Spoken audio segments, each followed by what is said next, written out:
Something is seriously wrong with the MLB All-Star voting, and once you hear the full story, you're going to understand exactly why some of the greatest names in baseball history completely lost it over this.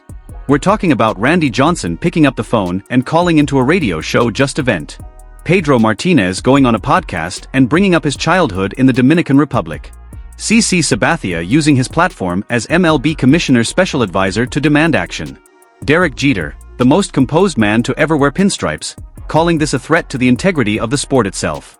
When legends like these start speaking in unison, something real is happening, and this story is bigger than most people realize.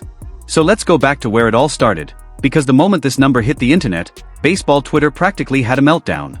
In the National League's second base category of the 2025 MLB All-Star fan vote, sitting at number 4 with 659,500 votes, was a name that made people do a double take. Kim Hye-sung. Now if you follow the Dodgers even casually, you already know what makes this so strange. Kim was sent down to the minor leagues back in late May.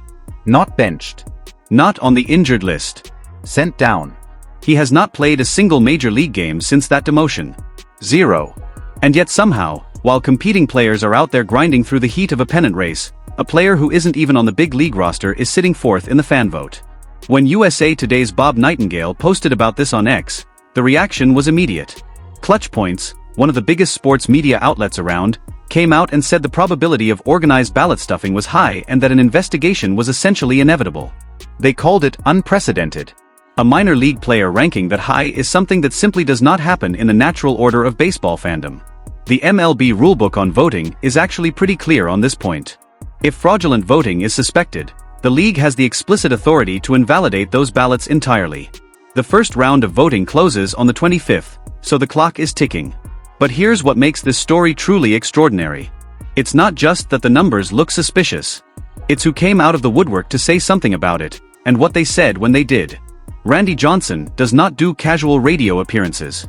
The big unit is not the guy who calls into a Phoenix sports station to chat about current events. But that's exactly what happened. He rang up Arizona Sports 98.7 FM, interrupted the Bucks and Balls program, and immediately launched into it with a kind of raw energy you only get from someone who genuinely cannot believe what he just saw. He said he woke up that morning, checked his baseball news like he always does, and there was Kim Hye-sung sitting fourth in the second baseman vote. He said his brain froze. He actually refreshed the voting page multiple times because he thought something had to be wrong with the website. Think about that for a second. A Hall of Fame pitcher with 5 Cy Young Awards and 4,875 career strikeouts is sitting at home hitting refresh on his laptop because the numbers don't compute. He brought up something that stuck with a lot of people, which is that this kind of organized push isn't new territory. He compared it to BTS fans flooding music charts in a way that the industry eventually had to address with rule changes. His point was that pattern recognition matters here. When you've seen this before in other entertainment spaces, you start to notice the fingerprints. And Randy made absolutely clear that he wasn't just annoyed in an abstract way. He talked about watching Yoshinobu Yamamoto pitch, watching errors pile up behind him, and feeling visceral frustration on behalf of a young pitcher who deserves better from the people playing defense around him. He said he would never have tolerated that on his own teams, and that the Dodgers have more than enough capable defenders to simply not bring Kim back up right now. He even joked in that dry Randy Johnson way that maybe a career change to the restaurant business wouldn't be the worst idea, and then offered to go eat there with Franklanders once it opened. The hosts laughed. Randy laughed. But underneath it, you could hear the genuine irritation of a man who built his legacy on legitimacy and finds the whole situation distasteful. Then Pedro Martinez sat down for his podcast, Diamond Cut with Pedro, and if Randy's segment had energy, Pedro's had depth. Because Pedro didn't just talk about baseball. He talked about where he came from. He grew up poor in the Dominican Republic, in conditions most of us can barely imagine, and he described what it meant for Latin American players of his era to even make it to the majors. It wasn't just difficult. It was a gauntlet.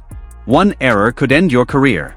One bad week could get you quietly loaded onto a bus and sent home.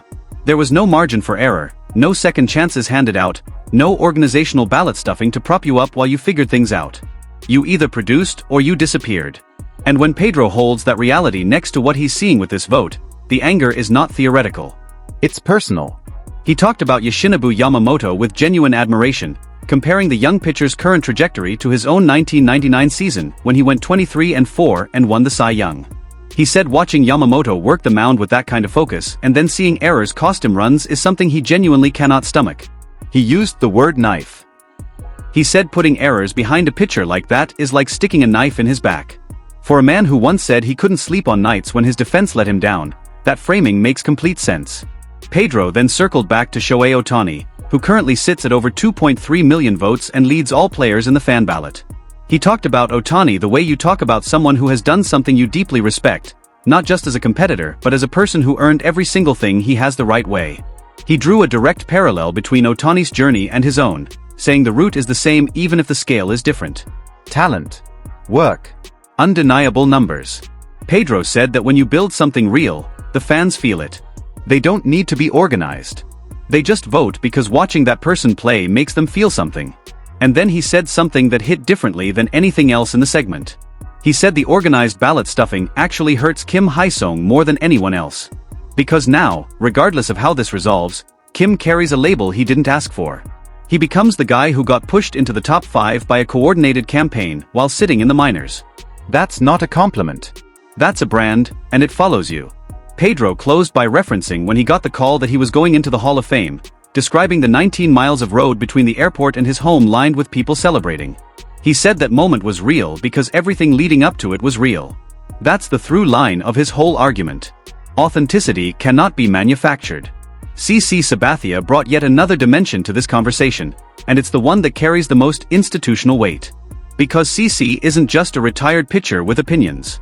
Since stepping away from playing, he has taken on a formal role as a special advisor to MLB Commissioner Rob Manfred, which means when he says the league needs to act, he's not a civilian throwing stones from outside the building. He's someone who actually has the ear of the people making the decisions. He recorded an emergency episode of his podcast R2C2 with co-host Ryan Ruocco, and from the first minute it was clear he wasn't treating this as just a talking point.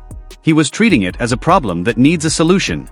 CC talked about his first All-Star selection in 2003, pitching in Cleveland in a market that doesn't get the spotlight of New York or Los Angeles, building his reputation start by start in relative obscurity. He said the call felt like the whole country finally seeing something that had always been there. That's what the All-Star vote is supposed to represent, a genuine recognition of excellence by people who have been watching and judging and feeling. When you corrupt that process, even partially, you're not just messing with a number. You're stealing that moment from players who actually earned it. He said, and this is the part that carries real authority, that the voting regulations give the league clear and documented power to disqualify ballots when fraud is suspected, and he wants that power used. Not as a threat. As an obligation. He connected it to something broader, which is his work on youth engagement and diversity within the sport. He made the argument that if fans see organized cheating go unpunished, it doesn't just damage one player's reputation. It damages the entire system's credibility. Why would a kid fall in love with a sport whose most visible popularity contest can be gamed by an organized group halfway around the world?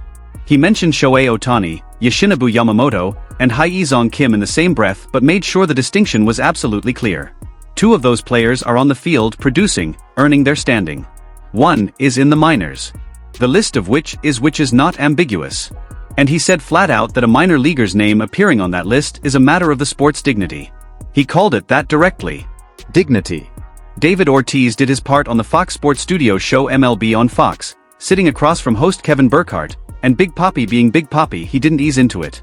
He said he had to look at the news twice before he believed it, and his first instinct was that the website had made a typo.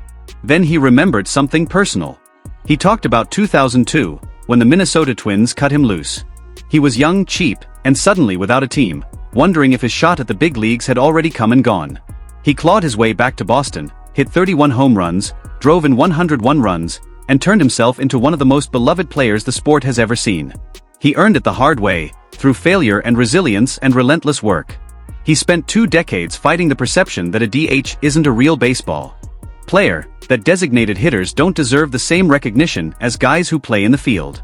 He was told that for years. He answered by hitting 541 career home runs, winning a World Series MVP, and walking into Cooperstown in 2022 with nothing left to prove.